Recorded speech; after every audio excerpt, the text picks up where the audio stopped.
Once upon a time, in the pages of a beloved storybook, a wooden boy dreamed of becoming a real person. In Lies of P, that dream is shattered beneath the weight of a world that twists fantasy into a profound nightmare. Truth is, this isn't your everyday whimsical fable of wonder. This is a game where lies, innocent or otherwise, hold the power to alter reality, and where the question of what makes one truly human is not a matter of fairy tale magic, but of choice and hard-hitting consequences. The story follows P, a puppet that's truly unlike any other, sentient, self-aware, and bound to an enigmatic voice guiding him towards his ultimate purpose, which stays enshrouded in mystery until the plot begins to slowly but surely unravel itself. As for the narrative, it hinges on unveiling some harsh truths in a world where honesty is not always rewarded, and where deception, however distasteful, may be the only viable option to make miracles come true.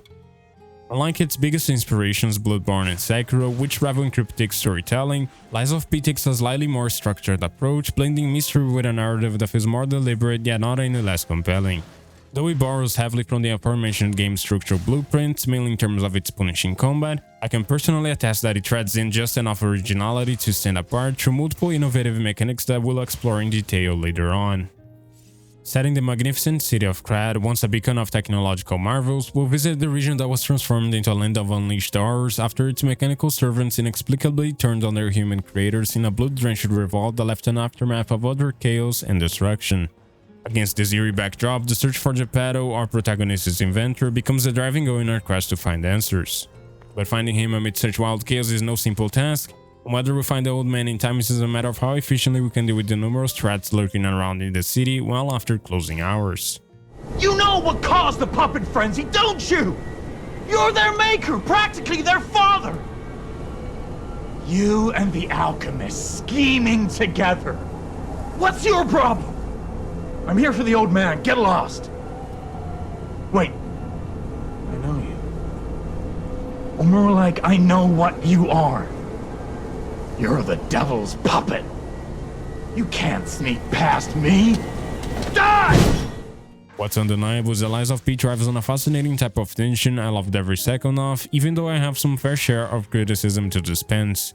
For now, just be aware that this is a game that can catch even veteran players by surprise, albeit newcomers are likely to suffer a lot more, so keep your blade sharp, your wit sharper, and your gears well oiled lest you find yourself weak-willed to push forward.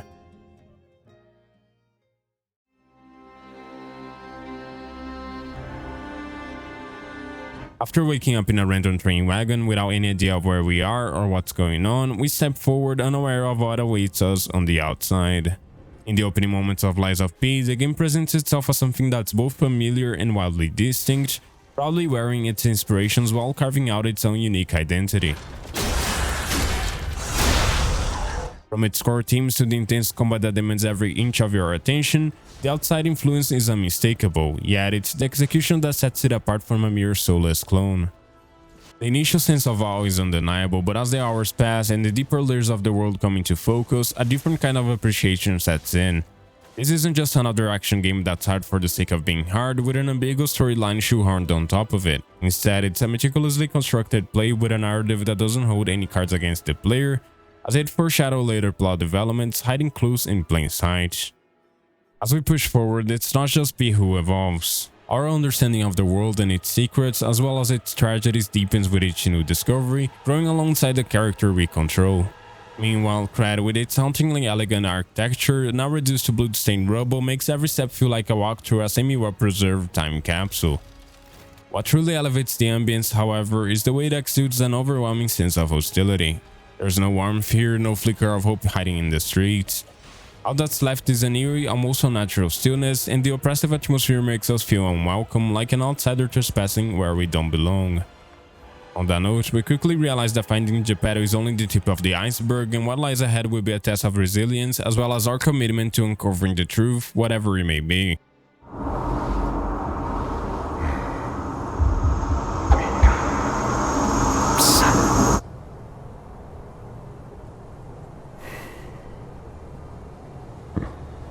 Finally, we meet, son.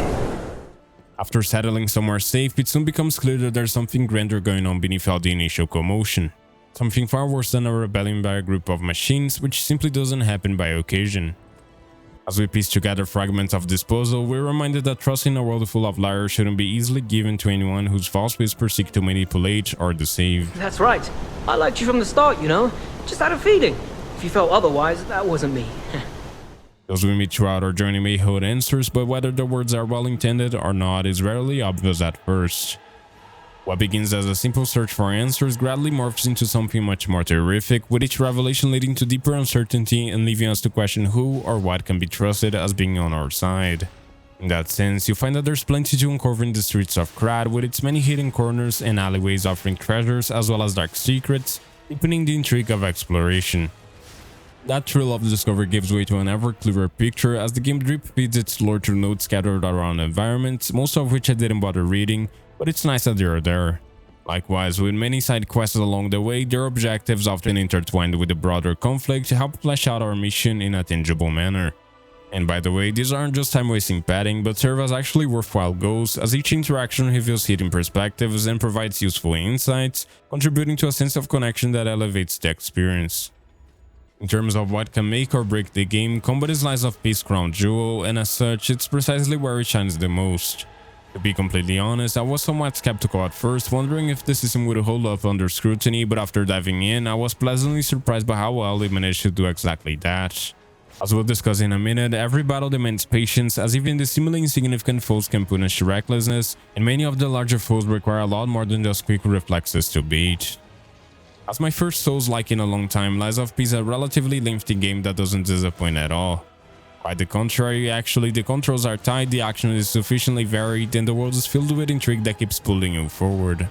Even when its flaws become more apparent, whether through occasionally frustrating difficulty spikes or a handful of flawed mechanics, the sheer strength of its atmosphere, storytelling, and a highly coherent gameplay make it a journey well worth taking.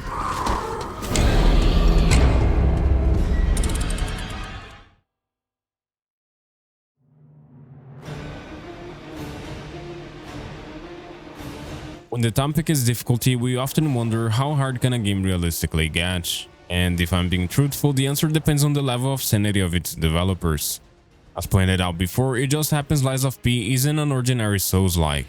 Instead, it's an anomaly where difficulty is literally through the roof.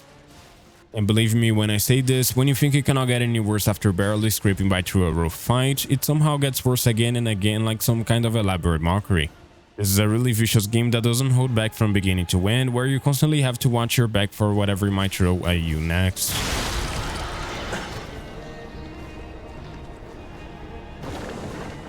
In that vein, Lies of P excels in making encounters a high-stakes challenge, demanding precision and a deep understanding of the need for balance between offense and defense.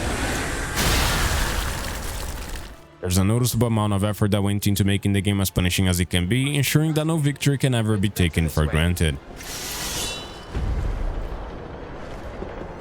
And if you're not alive, then you must be dead. That's just logic. Every fight is a test of patience and adaptability above all else, given that reckless aggression is swiftly punished, and success comes from mastering the rhythm and flow of battle rather than confidently charging in without a plan, only to get immediately squashed into a pulp. Speaking of which, the major enemies aren't just obstacles. They are outright roadblocks, with each new boss we meet ratcheting up the intensity to absurd levels. Their erratic attack patterns with mix-ups of delayed smacks with quick jabs makes predicting their movements nearly impossible, forcing players to adapt on the fly. A recipe that can spell hours of trouble if you're unprepared to handle these lengthier standoffs. That is to say, getting comfortable isn't an option, and sometimes you have to use every dirty trick up your sleeve just to have a chance to come out on top in some particularly tough scenarios. As such, many enemies, despite being unbelievably intimidating, have clearly defined weaknesses that observant players can exploit for a meaningful advantage against stronger adversaries. And while the occasional frustration is pretty much unavoidable, I'll say that it's rarely a matter of difficulty being artificially turned up. Still, the line between brutally fair and borderline unfair blurs at times, particularly in moments where victory feels dictated by more luck than pure skill. Another really great pair of features in Lies of P is its parry and counter system, which, while reminiscent of other games, tries quite exemplarily to be its own thing, but not without a few blunders. When it comes to barring enemy attacks, perfectly executed parries not only serve to mitigate damage but also stagger foes, opening up windows for a devastating follow-up, while a poorly timed block can leave you exposed to brutal retaliation. Needless to say, experiences may vary, but personally the guard/block system felt slightly off to me, mainly because you don't completely negate damage by using it, and perfectly timing attacks is just madness with how quickly enemies can embarrass you for misjudgmenting timing.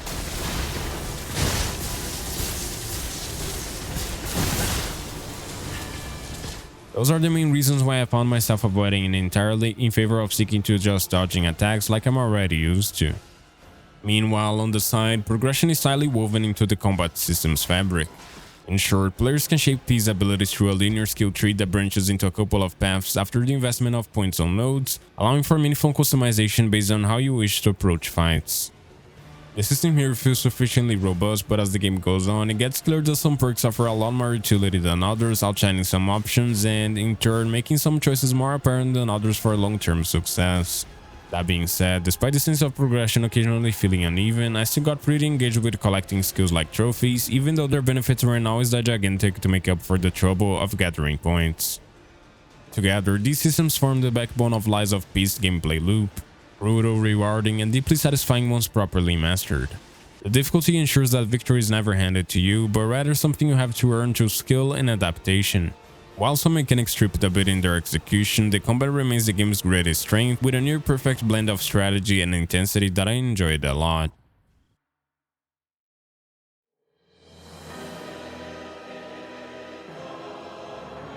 Moving on, beyond the immensely punishing combat, Lies of P weaves an intricate web of supporting mechanics that subtly shape the player's journey. Aside from the expected, such as leveling your character through traditional side upgrades, the game also has a wide variety of ways to tweak and refine playstyles. Whether it's improving your character, adjusting abilities, or experimenting with tools, there's a steady sense of progression that extends beyond simply hitting harder or surviving longer.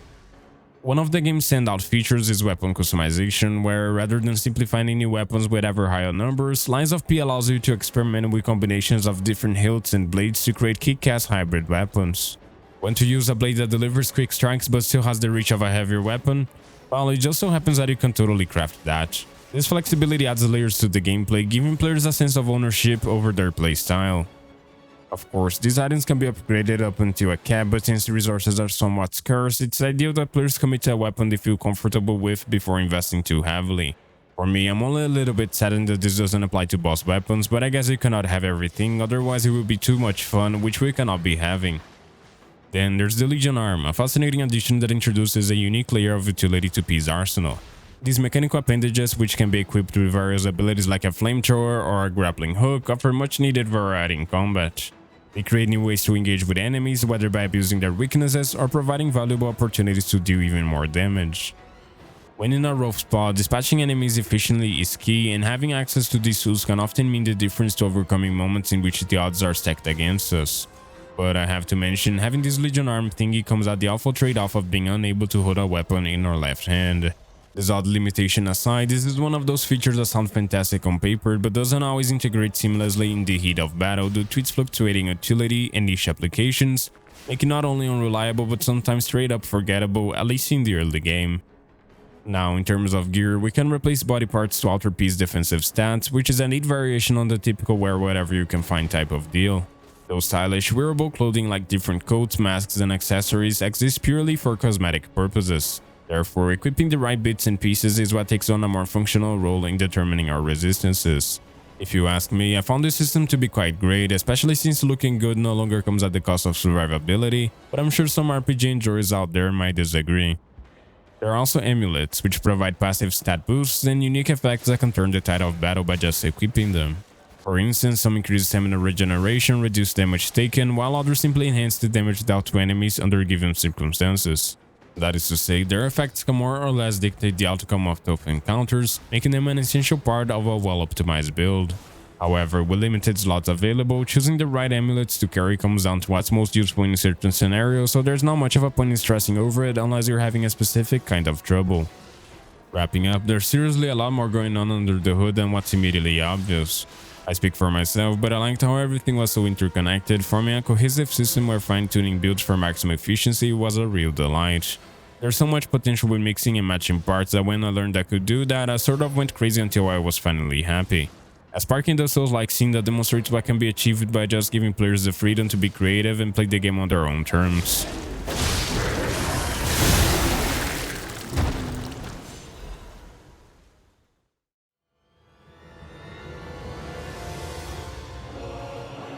When you think you have seen it all, Lies of P somehow manages to pull you back with a wicked blend of brutal combat, innovative mechanics, and an enchanting atmosphere to accompany it all. It's a game that thrives on its ability to surprise, not just due to its steep difficulty curve, but in how it constantly reinvents itself across its journey. Every new area brings fresh horrors, every encounter forces you to adapt, and every victory keeps you thirsting for more. What begins as a promising Souls-like quickly flourishes into a unique experience, offering players a fresh take on familiar mechanics while giving its own spin on the signature From Software playbook. An immensely charming game through and through, Lies of P draws you into a world where each element feels purposeful, from the environment to the characters you meet, pulling you deeper into its captivating world. Though a few mechanics may not always land perfectly, these minor mishaps never fully detract from the journey. The gameplay is refined and intuitive, with snappy movement, responsive controls, and a wealth of customization options to keep things engaging and make combat feel uniquely yours. The sheer satisfaction of mastering the game's intricacies is what keeps you hooked. Every fight, every encounter, and every triumph is a testament to its well-crafted design. Even when frustration inevitably sets in, you cannot look away from the screen because the moment you overcome a seemingly impossible challenge, it all feels worth it in the end. As for those who love a healthy dose of challenge, Lies of P delivers exactly what fans have come to expect. A freakishly punishing experience that mauls beginners and pushes veteran players to the edge of their seats.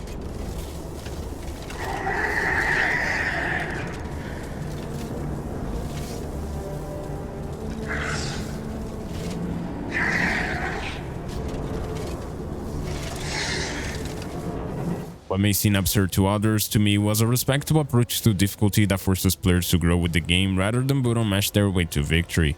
From a personal perspective, I genuinely like that you cannot steamroll through everything and instead have to take the time to learn enemy movesets in order to advance.